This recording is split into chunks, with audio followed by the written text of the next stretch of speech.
Hello বন্ধুরা, বৃষ্টির দিন মানেই খিচুড়ি বাঙালি গো প্রধান খাদ্য আর কি। আমিও রান্না করতে আইয়া পড়লাম। এই যে চুলাটা ধরাইয়া সরিষার তেল দিলাম, জিরা, শুকনা মরিচ, তেজপাতা, এরপর পেঁয়াজ দিয়া ভালো কইরা ভাজা ভাজা করবো।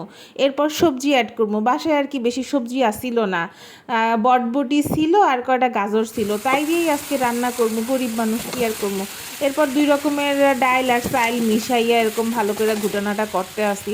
এরপর হয়েছে একে একে মশলা দিমু আমি। আদা বাটা, লবণ, চিনি, হলুদের গুঁড়া আর মরিচের গুঁড়া, এই হলো দিমু আর কি। আমার কাছে আবার চিনি না দিলে আর কি তরকারিতে কেমন জানি স্বাদ লাগে না।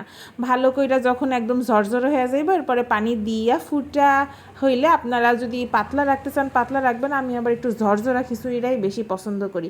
নামানোর আগে একটু ধনিয়া পাতা, একটু কাঁচামরিচ কুচি দিয়া এরকম সুন্দর করে গরম গরম পরিবেশন করবেন।